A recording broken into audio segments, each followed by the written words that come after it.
আসসালামু আলাইকুম। কেমন আছেন সবাই? আশা করি যে যেখান থেকে দেখছেন সবাই আল্লাহর রহমতে ভালো আছেন। আমিও আলহামদুলিল্লাহ ভালো আছি। এটা গতকালের ভিডিও।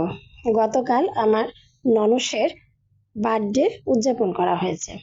ঠিক উদযাপন না, আসলে ওনার ছেলে ওনাকে সারপ্রাইজ দেওয়ার জন্য ২টা কেক কিনে এনেছিল। একটা কেক ভিডিও করিনি, আরেকটা কেক করলাম। এটাই হচ্ছে স্পেশাল। এটা আমার ননসের ছেলে খুব পছন্দ করে কেকটা অর্ডার দিয়েছে। আসলেই দেখতে খুব সুন্দর হয়েছে। এই তো আমার ননস যেহেতু অসুস্থ, গত ১ মাস ধরে বাইপাস সার্জারি হওয়াতে উনি বিছানা থেকে তেমন উঠে হাঁটাহাঁটি করতে পারে না। তাই আমরা বেডরুমেই কেকটা কেটেছিলাম। কেকটা খুব সুন্দর ছিল। সেই উপলক্ষে স্পেশাল ডিনার হয়েছে আমাদের। আমাকে আর আমার হাসব্যান্ডকে রোস্ট দিল।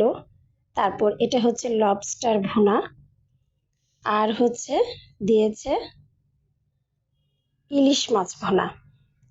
আর আমার ছেলের জন্য আলাদা করে ফ্রাইড রাইস এবং চিকেন ফ্রাই পাঠিয়েছিল।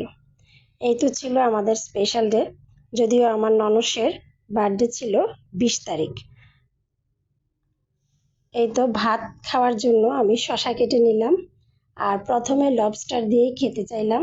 লবস্টার নিয়ে নিলাম, আলু ভর্তা করেছি আর ডিম ভাজি করেছি। এই তো আমাদের স্পেশাল ডিনার হয়ে গেল। আমার ননসের হাজব্যান্ড একজন সরকারি বড় কর্মকর্তা, ওনার বদলি হয়েছে বরিশালে। সেই উপলক্ষেই ২০ তারিখের বার্থডে কেক কাটা হলো গতকাল।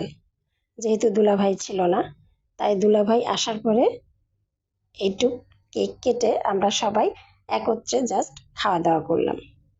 আল্লাহ হাফেজ।